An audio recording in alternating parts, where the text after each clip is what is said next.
Mom I Love and I am Shubhoshri. You can also find us at our official website, that is www.momilove.com. Today we will talk about a very sensitive issue, that is, what should you do if you find your child stealing? So before I begin my video, I will request you to subscribe to my channel because every weekday I come up with videos related to parenting, motherhood, early childhood education, parent-child relationship and a lot more.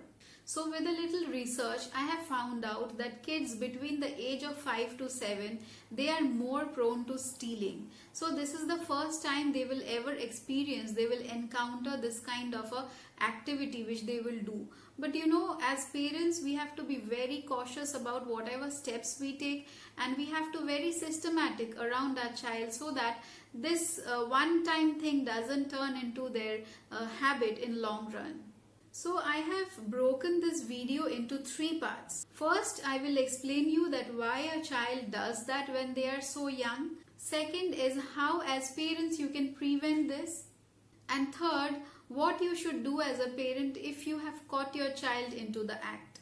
So as I told you that when a child is between the age of 5 to 7, they are most prone to stealing. But if you somehow find out that your child has done that thing or you have caught your child into the act, please do not label it as stealing, because there could be many reasons. There could be factors that your child even is unaware of the fact what they are doing.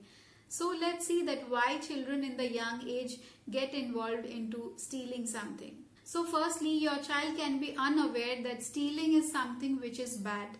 So if you have never talked to your child about stealing, or you haven't, somehow you haven't put the topic in front of your child that this is something bad or this is unethical or we cannot do this, they might end up doing that. Number 2, if you think that your child knows what is stealing, then also they can do this because of they cannot control their impulse. So between the age of 5 to 7, kids are very vulnerable towards their impulses. They cannot control their emotion. If they like something, they want to grab that thing. They doesn't know the consequences. They don't think much about what will happen next, and they cannot control the impulse. So that could be another reason why your child has done something wrong like this. So moving into our next topic, which is how can you prevent. For example, you haven't noticed or your child haven't stolen something till date.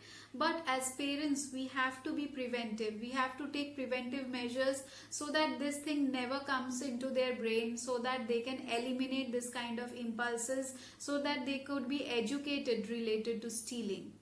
So first what you can do is you can play games with your kids. So games in the sense, sometimes what I play with my kid is, for example, she is the shopkeeper and I am the buyer over there. So I'll go to her, I will buy something from her and I will ask her to bill it for me. So I will tell her that, I have taken something which I don't want to bill.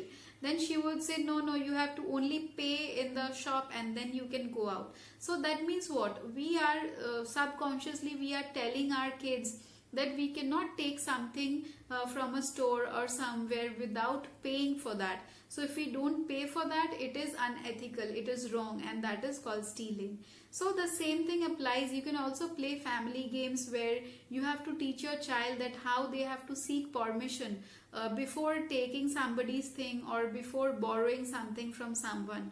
You must also teach your child, that is very important, that don't open anybody's letter or don't peep into somebody else's wallet or purse. That is not a good habit to do. So through these games, when you play these games, it becomes much more easier for you to explain and for your child to take it.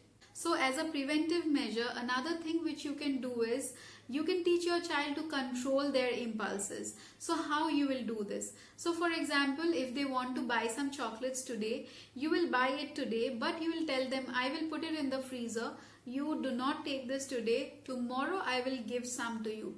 So in this way, though she knows that the chocolate is at home, but she cannot eat that. So what happens? You have bought that thing which she desired for. That is her impulse to get that thing. When the thing is at home, she is still impulsive towards that object, but still she could not get it. So by that you have to teach her that though it is inside your home which you want to have, but still you cannot have it today because you don't have the permission to do so. Another thing how you can teach them to control their impulse is whenever your child is telling you to buy something, don't buy it on the same day. Tell them that okay, tomorrow or someday else when you do something good, I will buy this for you. Even if you think that you must give your child that thing, wait for one day and see how your child reacts. So in all these ways you can really teach your child to take control of their impulses and to learn that what is good and what is bad. Moving into the last section of our video, that what you should do as parents if you find your child stealing.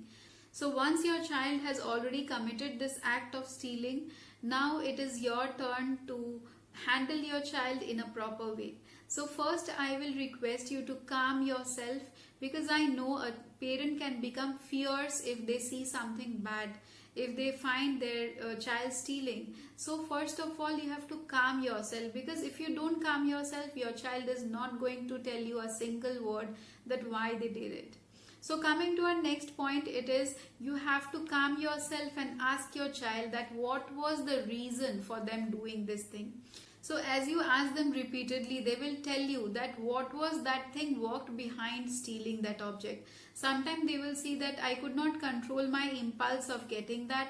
Sometimes they will say that my friend owned that and I want to have that. Sometimes they might say that if I tell you, you won't buy that for me. Sometimes they might say that I don't have the money to buy it. Or sometimes they are just okay with it, that I saw it, I took it. That means they don't have that education that what is bad, what is wrong. Moving on to the third point, that is you have to make your child feel that whatever they has done is not right. So here I'm not telling you to use your muscle power onto your child, but by your words, by your expression, by your impression, you must show your child that whatever they have wrong, that you are dead against of, that is too bad and there cannot be anything worse than this. So after you have showed your attitude towards your child, now it comes the turn to punish them. Yes, you have to punish them for the act so that they remember that next time whenever they feel that impulse, they have that fear in their head that if I do this again, what will be the reaction of this. So when you punish your child, no need to punish them too hard. Give them some kind of punishment by which it could be remembered by them. So let them remember that they have done something wrong and you have punished them for the same thing, so that next time whenever that comes into their head, they can stick to that notion that this is bad and my mother is going to treat me like this if I do the same thing again and again. At some point as parents, you have to agree to your child that they are sorry for whatever they have done and they will not repeat this again. But as parents, it is also your responsibility to ensure that they doesn't do it again. So what you can do for that? You have to make your child pass through the same situation and again. For example, if your child has taken out money from your purse, you have to leave your purse in front of your child day after day after that incident, so that he or she could see that the same thing is going to repeat, and you will also understand that how is he being able to control his impulses or not.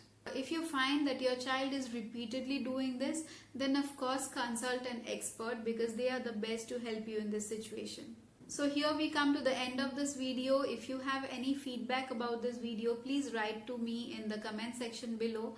And if you like this video, please give it a thumbs up. See you in my next video. Till then, bye-bye.